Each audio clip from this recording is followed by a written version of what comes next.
La conscience est le miroir de notre âme. Elle doit être à tout point de vue pour ne pas avoir là à laisser le moindre doute qui viendrait, mais là entacher la raison dans sa réflexion.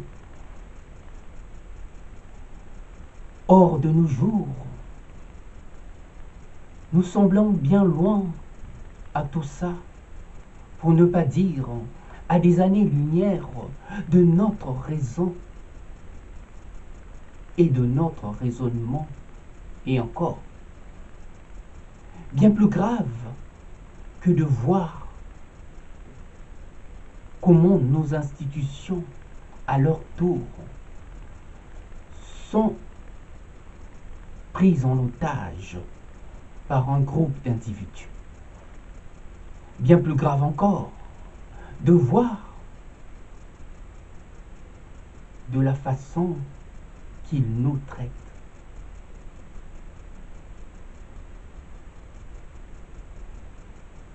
Oui, de voir ces institutions qui sont là, le socle de notre indépendance, dépendent plus de ces tours de passe-passe qui nuisent largement à notre foi en elle. Notre indépendance, dans sa dépendance si bien pensée, ne serait-elle pas là qu'un véritable marché du dupe? À ce que je vois, par ce que je vis, tout converge dans ce sens. Et pourtant, j'ose encore croire que nos institutions sont là, le socle de notre indépendance, dans leur dépendance à la conquête du savoir. Mais le temps étant, parfois, qu'il finit par nous déstructurer au profit de l'intérêt et nous recadrer de telle façon que nous ne puissions nous aventurer sur d'autres sentiers.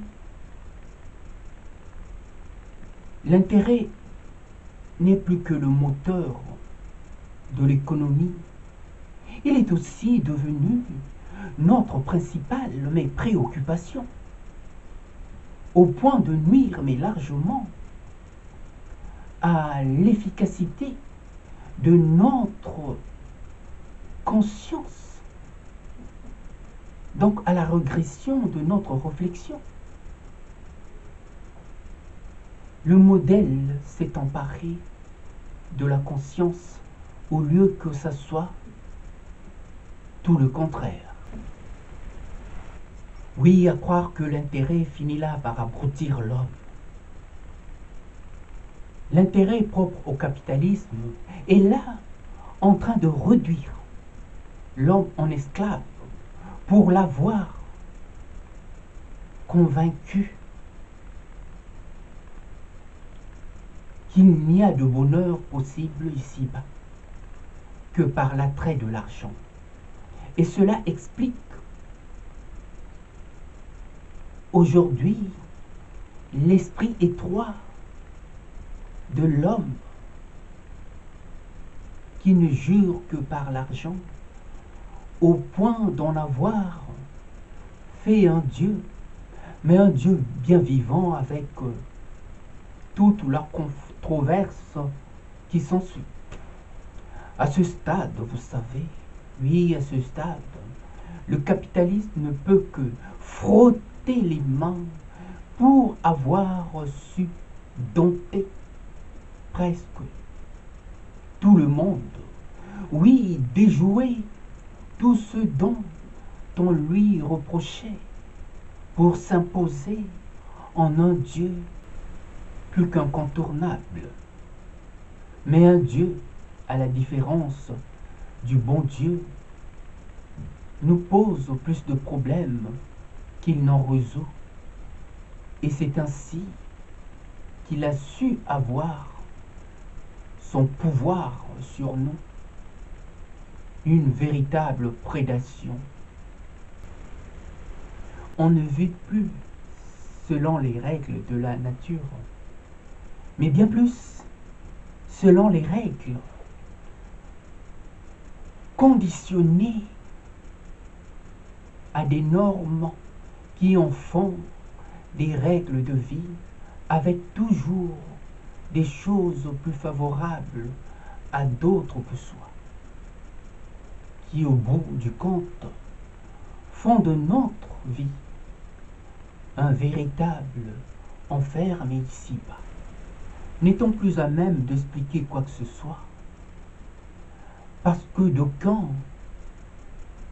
ne comprendront pas, et je dois absolument reconnaître que l'intérêt est une arme qui rompt sourds et malentendants dès lors qu'on est dans le besoin, au point de tout accepter pour ne pas avoir à laisser filer l'occasion, alors que la conscience, c'est tout le contraire et n'a jamais été à court d'idées, pour ne pas dire à court d'imagination. Les idées ne sont pas vraiment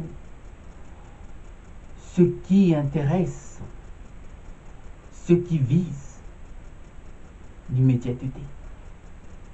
Il n'y a qu'à voir aujourd'hui ce qui compte aux yeux des hommes, c'est ce qu'ils ont à gagner sur les champs. Oui, sur ce qu'ils ont à gagner et non à partager. Et nous sommes là pris dans ce monde dont nous sommes devenus des esclaves, prisonniers d'une époque qui prend facilement en otage les plus faibles d'entre nous. Dans ce contexte, l'humanité des hommes importe peu et cela devient presque une utopie qui en fait fait rire plus d'un et au passage bouleverse l'ordre mondial, bouleverse l'ordre établi, des choses qui ne se font plus du tout aussi naturellement.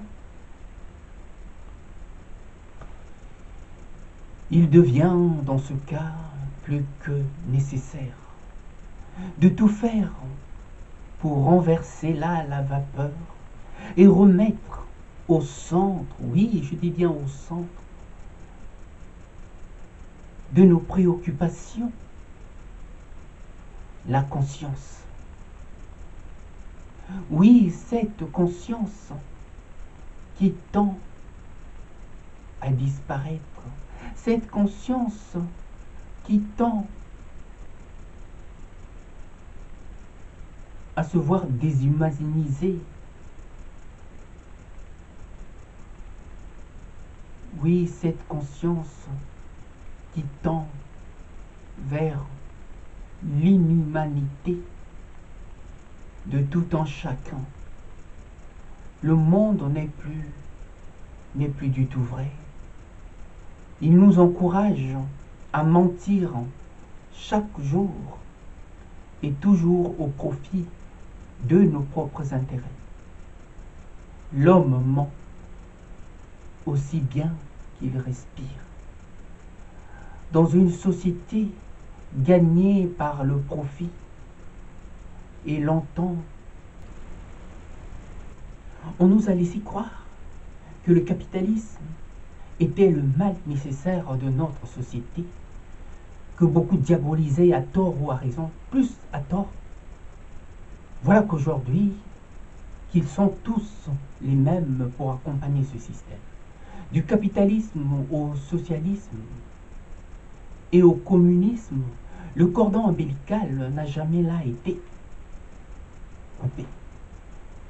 Sauf dans la propagande, dès lors qu'il s'agit de préserver sont précarés.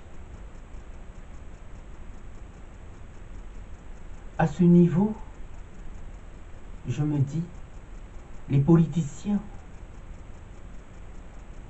nous ont bien eus. Et par là, je constate que les voyous ont toujours une longueur d'avance sur nous, tant qu'ils savent qu'ils peuvent tout avoir par la violence des armes et imposer là leurs lois aux plus instruits qu'eux. La violence a toujours été là, une arme de persuasion, et devient très vite une arme de dissuasion, tant que les choses semblent traîner au goût de ceux qui nous envient. À bon entendeur, salut.